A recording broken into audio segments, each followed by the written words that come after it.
All right, welcome to the final match of the Maine Invitational Scratch Tournament for March 6, 2016. I'm James Goulding III, Tournament Director. Here with me in the booth today are none other than Jimmy Clark and Nick Delfonso. How's it going, guys? Good, how are you, James? All right, so today we bowled here at Yankee Lanes in Brunswick, Maine. Bowled on a 37-foot, pretty flat all pattern, and either of you guys can describe it for me. What did you? How do you guys think the pattern played? Jimmy, I'll have you go first, and then I'll have Nick chime in. They were tight. This played as close to a flat pattern as we played on all year. There was no magical matchup, as much as you might see Tyler throw some pretty impressive strikes here. He had a pretty good look today, but he also had some disastrous games. Today was a bad matter of hitting your targets, making spares. Ramsdell's here in our title match yet again. Today was exactly his style. Keep it in play. I think we talked with him earlier. He had 2 splits. So 2 splits out of 40 frames is pretty impressive on this. Made spares. He was the only guy to go plus today. That's the reason why he's here. I think one of the other X factors was the wooden back ends. The last, I think, 30 feet of the lane is wood. And the guys who had the most success didn't look like they were trying to do a lot to the ball as far as rotation. It was the guys that were playing up the back of the ball were able to control the motion down lane. And guys like Terry Robinson and Joe, both Joes, they were having success because they weren't trying to circle the ball. See Tyler go split in the first frame after a strike by Joe. And unfortunately, to go against Nick just a little bit, Tyler's going to be he's the odd man out. Yes, just yes, Tyler. he is. And first position round, Tyler went 250. He was close to his target. He tended to make the lanes look a lot easier. He's definitely had something that was right there, but he threw it close. But what he's getting on it, he's opened the lane up more than anybody else has been able to. Yeah, so we had 49 entries today. We took 12 qualifiers. I'd like to thank our sponsors, Brunswick Bowling, Moore's Pro Shop, BowlingChat.net, Maine Clockworks. Really appreciate all of our sponsors, and Bowl Pro Sales. So thanks a lot, guys, for stepping up this season. This is our last tournament of the 2015-2016 season. Been another great season for us. Looking forward to our Master of the Lanes event coming up. We're going to make a date at Bayside Bowl for that again. That was a good time. So the winner of that will go to the 2017 USBC Masters Tournament. Great shout out to Terry Robinson, who went out representing this tournament this past year. Just went out there a couple months ago. Had a very educational experience, learned a lot, got to make some good contacts, and I think he said his experience there actually helped him today. He was able to go a little farther right, like Nick said, stay up the back, keep the ball a little more in play, and make spares. Absolutely, that's a great point, Jimmy. And this match here, you have a battle of Tyler, who won our top 64 or 64 player match play tournament last summer in this building. A different shot, but still in the same building. Joe Ramsdell, who is looking for his 4th title of the season, which has never been done before. So. No, I believe he's actually been in the top 5 all 7 tournaments too, if I'm not mistaken. Yeah, as you said, an unprecedented 4th title. Yeah. 3 in 1 season. It's good. Unbelievable. Yeah. Like you said, Tyler did very well in this building. It really shows how less is more sometimes when you don't try to hook it and just hook it. You don't have to do a lot to it. Yeah, and Joe, not taking anything away from him, but on this pair, the only lefty, to make it in the top 4, and once he finds a groove, he can hit his shot as well as anyone. And when you give a guy his own side, he's the only one that has to hit it, and he can hit it. He's tough to beat, no matter what happens. This whole match, I believe, is going to come down to if it's a close match, Ramsdell is going to win. If it comes down to Tyler getting to throw a couple extra strikes, he's going to go heads and wheel way above. As much as Joe is that good at getting the ball close, I'm not sure at this point he can throw enough strikes. Yeah, Tyler Gary's been phenomenal when he's been in the pocket today. He can, again, like you said, throw 6, 7 in a row like that. All of a sudden, yes, he's done it 2 or 3 different times throughout the day. I believe he had a 140 game and still finished just 20 under for the day. So he is up there every game. So if he can get matched up, he's going to throw strikes. It doesn't matter whether it's misses or spares or cookie cutter. conversions. Absolutely. What people didn't get to see was the last game, and it was really a struggle to survive. The last game, I believe, was 170 to 140 or something. 174 to 141. It really was a game of survival. Yeah, exactly is what they both guys said here. You had the two top average bowlers for the last couple of years here in the state of Maine battling to shoot 170. Misses were mistakes that were splits. Little miss on the second shot. Two-pin conversion became a very tricky spare. We saw stuff missed that neither one of them guys would ever miss. And they did. This is tough out here for sure. Oh, speaking of how tough it was, it took minus 111 to make the top 12 today. So 172 average got you in. And top qualifier was only one person plus, which was Joe Ramsdell at 844. So after that, the next highest guy was 777. So minus 23 was the second high qualifier today. That tells you how hard they were playing. And 67 pins between first and second. On a tough shot, when you can get your target, regardless to what you put on it, you get close. Do you think that's the lowest ever, as far as? Yeah, we had one tournament a couple years ago. Bayside was minus 100 to get in. This one here, I believe, through our 7 seasons, is the lowest cut score. You know, we like tough shots, absolutely. We love putting that out every month. So basically, if you average 200, you're going to be right there in the thick of things to get the top 4. So we like to make it a challenge for our bowlers. We like to put a premium on spare shooting, and so you don't have to be one that throws 6, 7, 8 in a row all the time. So I don't think anyone wants to come out here and bowl on a carry contest. It's not fun. It doesn't show who's the best bowler. a nice shot by Joe right there. So just to recap scores right now, Joe's basically going Dutch 200 so far. Spare strike, 60 in the third. You've got a 12-pin lead right now on Tyler. You've got 48 in the third. And both with a strike up in the fourth. So, 12-pin match, pretty close match. I'll just run through our other bowlers today. Our top 12. Finishing in 12th place was John Archer. 11th was Christian Morrow. 10th was Scott Medore. 9th, Jackson Getting. 8th, Justin Rollins. 7th, Adam Mishu. 6th, Brian Gaskell. 5th, Corey Lagner. And 4th was Terry Robinson. And 3rd was Joe Colcourt. And in our top 4 match, the first match where Terry finished 4th, he lost to Joe Ramsdell 205 to 184. In the semifinal match, Joe Ramsdell beat Joe Colcourt 174, 144, 141, which we alluded to, saying how ugly those lanes are getting and how tough the scoring pace is right now. We talked about the scoring pace. We've got Tyler, who's got a little different attack on the lanes, and Joe's made a couple ball changes here. We're watching both bowlers now start to pound the pocket again. Single pins are obviously the key to success in this game. Good conclusion coming out here. Absolutely. So, like you said, Jimmy, this is where the power of the strike ball can help Tyler. Joe, again, that was a great shot, solid 8-pin there, but, spare strike for Joe, where Tyler can get that strike ball working, and all of a sudden, he doubles here. He shaves that lead down to 2 and actually throw a 3-bagger behind it to take the lead here if he can throw 2 right behind that strike he has in the fourth. And that's exactly what Tyler's looking for sure. I mean, his game is definitely step on the gas pedal and go.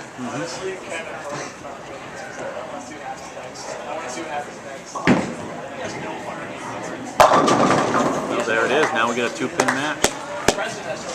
It seemed like he was one of the only ones who dared to be that far right, because everyone else was thinking they'd throw a better ball if they were that far right. Yeah, Terry was out there, I think, the first match. It was close. 184 would have won him the semifinal match, but Tyler really definitely gets around the ball more than Terry was, so it's a completely different look for him. You can see how much more energy his ball saves going down the lane. A lot higher rev rate, more axis tilt, axis rotation. A lot of those small variables come in, they make big differences. All right, this can give him an 8-pin lead if he can get this one. And there's a little bit of excess gas pedal, as we just mentioned. Got a little bit too far, even though with a short pattern. Very easy for anyone to do that out there. Absolutely, a short, heavy pattern today, and it certainly played like it. Yeah, when he kept it parallel to the lane, it was fine, and just squeaked it out just a little bit to the right on that one. Any added projection to the outside part of the lane wasn't forgiving. And just as that one shows, any less projection bit you in the opposite way. It seems like Joe's given himself a little bit of a hold area here that people were looking for. We're always looking for in bowling is that hold area, and He's gotten it a little bit here, but it was not there during the tournament proper. As Goulden said here just a couple minutes ago, Joe's been here now. This is game 3, so he was able to start a little farther left and then change bowling balls. And he's probably, as Nick said, created just a little bit of wiggle room to kind of get his misses to leave himself something simple. The funny thing is, he was using a high road up until this match, and I said to Brian Gaskill, who was one of our bowlers today, finished 6th, we'll get Brian in here in a minute to come talk about the tournament. I was saying, you know, if Joe took that polished high road out of his hand, well, it's something just a little bit of surface, and it wouldn't jackknife so bad off the back of the pattern.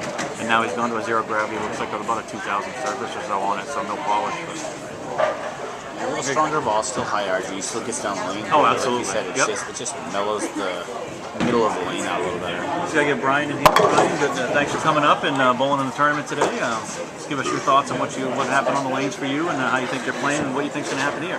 Well, I'll tell you, they were tougher than even advertised on paper. You know, I had, you know, I lived in Boston and I had a choice to come to either here or to Neva today. I was right in the center of both of them, and when I saw the pattern for this tournament, it was an obvious choice for me to come here because I love, you know, bowling on grind out low score tournaments, and you know, I really was disappointed with how I bowled the first game. And James came by collecting the scores, and the first words I said to him when he walked by was, "What's the lowest cut you've ever had?" And he told me minus 100, and I said, well, you might get there today. Yeah, and it turned out I was right. Absolutely. So I just tried to stay out of trouble, and I went to a urethane ball and just kind of yanked it off the corner a little bit and tried to just leave pins that were together. And I think I threw 2 doubles in 4 games and made the cut easily. Just left stuff I could make. Well, it's just it. You know, you leave that makeable stuff, and then when you leave it, you got to make it too, obviously, and that shows that, you know, you're a good spare shooter behind, not just, you know, throwing the strikes, leaving the makeable spares, but you then got to go pick them up. Absolutely. Is that Brian said minimizing mistakes are so key here. Brian says if you went to a urethane ball just to mellow the lane out. I myself started with 109, impressive, as minus 91. Dig yourself a hole. But I ended up going to a very high surface, weak bowling ball that had 360 grit on a Strike King. As Brian said, it reacted just like urethane, and I played the ball straighter up the lane. I kept my mistakes simpler, left pins together, made spares.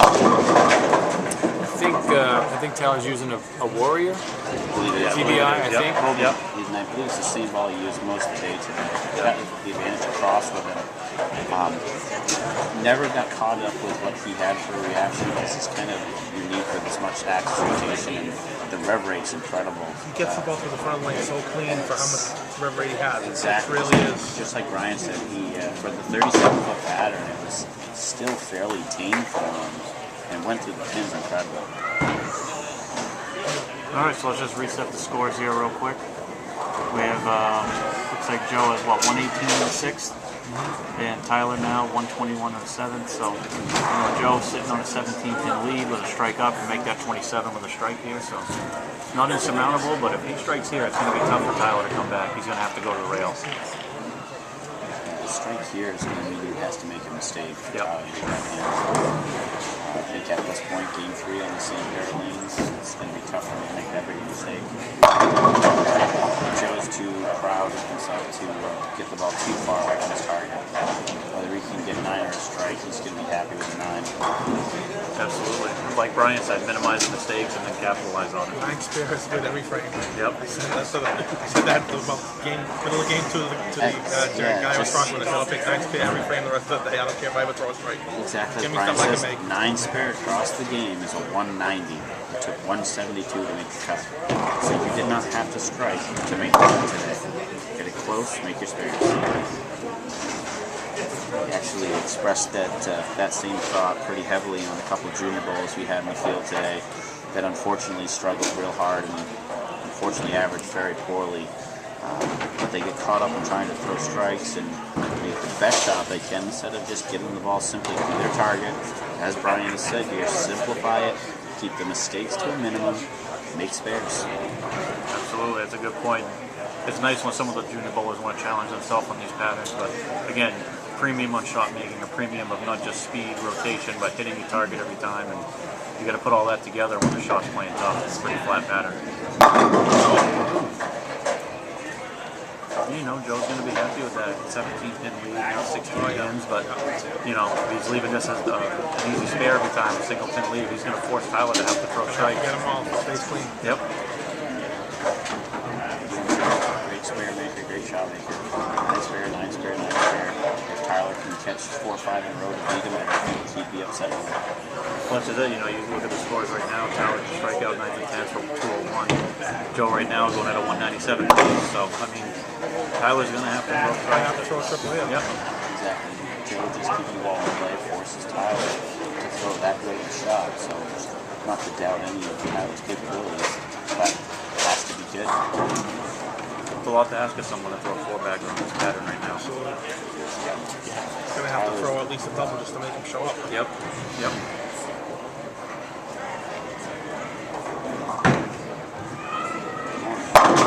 Oh my goodness. Wow. Threw a great shot. Good shot. Great shot there by Tyler. Great shot.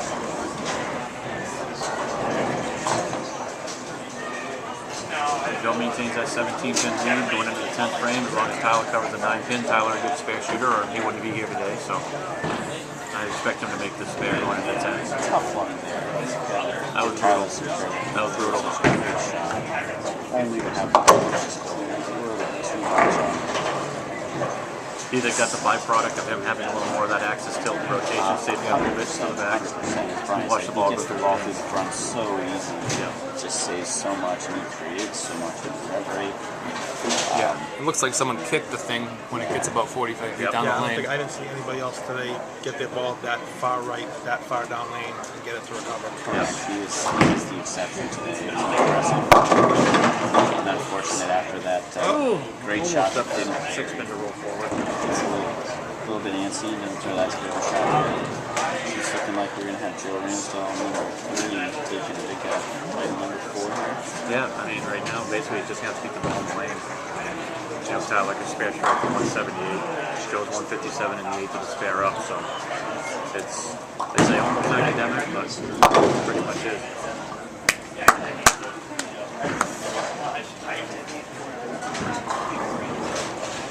I just want to thank all the bowlers that came out and competed again this season. It was another great season for us. Really appreciate, again, all of our sponsors this year. Brunswick Bowling, thank you to everyone there. Brian Graham, Nick Smith, Parker Bone, everyone has been fantastic to deal with over the years. And certainly will be on board, I'm sure, again next season. Really great company to work with and work for. Moore's Pro Shop sponsoring our Bowl of the Year again. Really thank Scott Moore. You know, Jimmy and I work in the shop, and it's, you know, we really enjoy it. And so thank you to Scott for stepping up again for that. Thank you to John Bavoy and Bowl Pro Sales providing the ball cleaner again for us, and knockout cleaner. Check them out online at Bowl Pro Sales. Thank you to Joe Kenny and Maine Clockwork. You can find them on Facebook for providing beautiful clocks for all of our tournament champions this year. And as Joe just takes his victory lap, that's enough there. If he misses it, he's 185 to win the match. And bowlandchat.net. Really thank Eric Moore and everyone there. Bowling Chat giving us web space for the tournament. And it's nice to talk to guys like Mo Pinnell and some industry leaders on there. I know, Nick, you're on there with me. And it's a lot of fun being on there to talk some good scientific bowling knowledge with some of those guys. So Tyler finished the match for 178 and 176. So Joe just cleaned up the spare, and I really appreciate you guys coming out today. Brian, thanks for coming into the booth and giving us a little bit, drop us some knowledge on our bowlers. Appreciate it. I can't wait to come back next year. I really appreciate it, and we'll get some summer events going. How fitting in Brooklyn for the last one. Match play again. Great. Going to add a 10-game marathon tournament and maybe a few other special things this summer. So we'll see what happens, but we'll definitely looking forward to next fall for sure. So, well, I appreciate it. Thank you to Jimmy Clark for being in the booth, Nick Delfonso and Brian Gaskill. Congratulations to Joe Ramsdell III for winning the last tournament of the season. And we'll see you guys next time. Thank you.